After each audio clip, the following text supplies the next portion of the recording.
jusqu'à la dernière page. Texte, Laura Ferraccioli. Illustration, Alice Copini. Maison d'édition, Baliverne.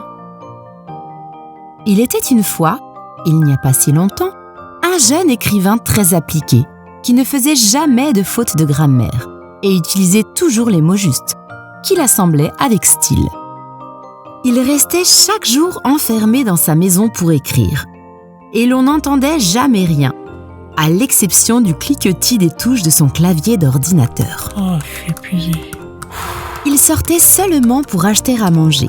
Il était pâle, ses yeux tout le temps un peu fatigués et rougis par trop de travail. Un jour, au supermarché, au coin de l'allée des pâtes et des sauces prêtes à l'emploi, il entra en collision avec une fée très vilaine. Elle tomba par terre, en même temps que rebondissaient aussi quelques pots de tomates pelées, un sac de légumes surgelés et 2 yaourts. Du sol, sans lui laisser le temps de l'aider à se relever, elle lança un sortilège terrible au jeune homme. « Vous, tant que vous serez un écrivain, vous perdrez toujours la dernière page de chaque histoire que vous écrirez. » Et depuis lors, il en était ainsi. L'auteur écrivait, inventait des histoires longues et des histoires courtes, de belles histoires et d'autres horribles, des histoires colorées et des histoires en noir et blanc. Toutes les pages. Mais il ne pouvait jamais les publier, car il en perdait systématiquement la fin. Parfois, la dernière feuille s'envolait par la fenêtre. Ciao! Ou était envoyée par erreur en Nouvelle-Zélande. Bye bye! Ou était jetée par la bonne. Sayonara! Ou était mangée par le chien. Adieu! Ou une tante l'utilisait pour écrire un numéro de téléphone derrière et l'emporter chez elle. Hasta la vista! Il lui était inutile d'acheter de lourds presse-papiers. Que vois-je? De verrouiller tous les tiroirs et même de faire appel à un détective privé pour en retrouver au moins une partie. Toutes les dernières pages disparaissaient dans le néant. Oh non. Comme si elles n'avaient jamais été écrites. Comme personne ne s'intéresse aux histoires sans fin, l'écrivain s'enfonça vite dans la pauvreté. Il licencia d'abord la femme de ménage, puis on lui coupa l'électricité.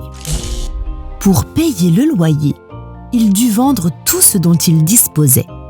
Ses livres, ses t-shirts, ses tasses avec des personnages de bande dessinée, et même enfin son ordinateur, à 1/5 de sa valeur. Il ne lui resta plus qu'un sac à dos. Il mit dans une boîte toutes les histoires qu'il avait écrites jusque-là, de la première à l'avant-dernière page, et la laissa dans le grenier d'un ami avant de partir avec son sac à dos à la recherche de la fortune. Au début, c'était très dur. Il ne lui restait plus que des vêtements de rechange, une couverture et 2 petites pièces de monnaie. Et il ne savait rien faire. Connaître la grammaire n'est pas très utile quand on dort sous les ponts. Mais comme il avait un bon caractère, très vite, il se fit des amis. Beaucoup plus, en fait, que ceux qu'il avait quand il était enfermé en permanence dans sa maison pour écrire. Grâce à eux, il apprit différents métiers et commença à gagner de l'argent. L'écrivain passait d'un pays à un autre, d'un travail à un autre. Il devint marchand de glace, acrobate dans un cirque, matelot sur un navire allant de l'autre côté de la terre, et même pompier.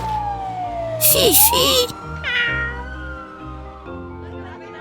Un jour, dans la rue principale d'une belle ville espagnole où il était cireur de chaussures, il lui arriva quelque chose d'extraordinaire entre les tilleuls et les passants.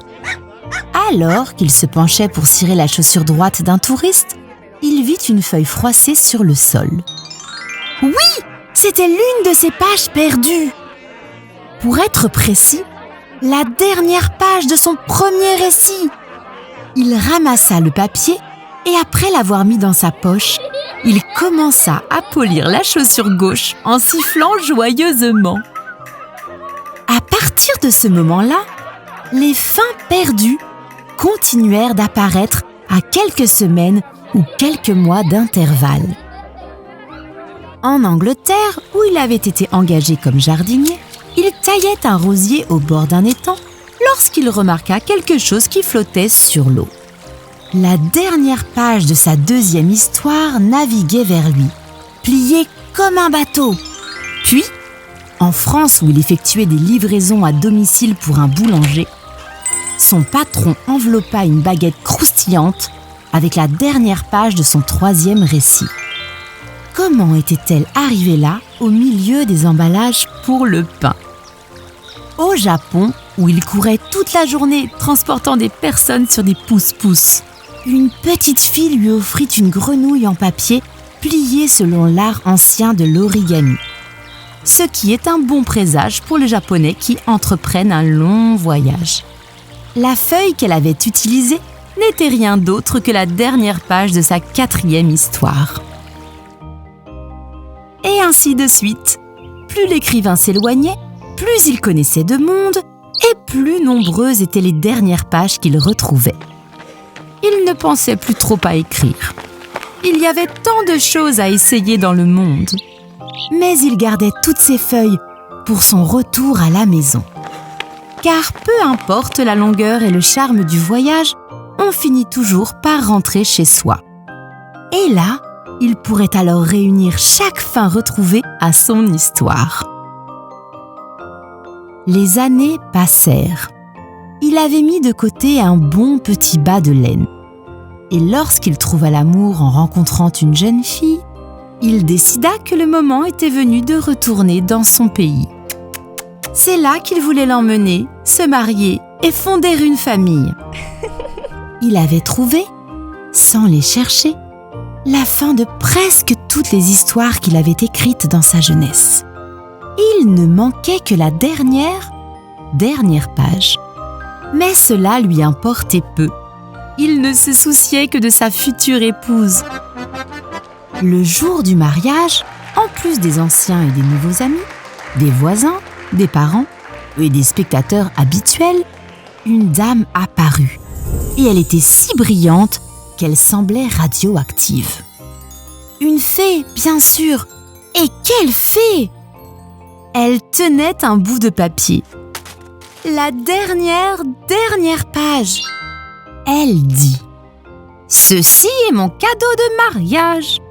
Il y a de nombreuses années, je vous ai obligé à arrêter d'écrire en faisant disparaître vos dernières pages avec un sort. Vous ne sortiez jamais de chez vous, ne voyiez personne. Vous aviez besoin de mouvement, d'oxygène et d'inspiration. Vous ne pouvez pas écrire si vous ne vivez pas. C'était le seul moyen de vous faire découvrir le monde. Maintenant que vous le connaissez, vous pouvez commencer à l'inventer. À partir d'aujourd'hui, le sort ne fait plus effet. Écrivez tout ce que vous voulez. Personne ne vous enlèvera la fin. » Et ainsi, l'écrivain recommença à écrire. Ses premières histoires récupérées dans le grenier de son ami et complétées par toutes les fins retrouvées ici et là à travers le monde, eurent beaucoup de succès. Celles qu'il écrivit par la suite, encore plus. Cependant, d'un livre à l'autre, il ne cessa jamais de voyager avec son épouse pour retrouver ses amis lointains, pour s'en faire de nouveaux et pour continuer à apprendre. Apprendre.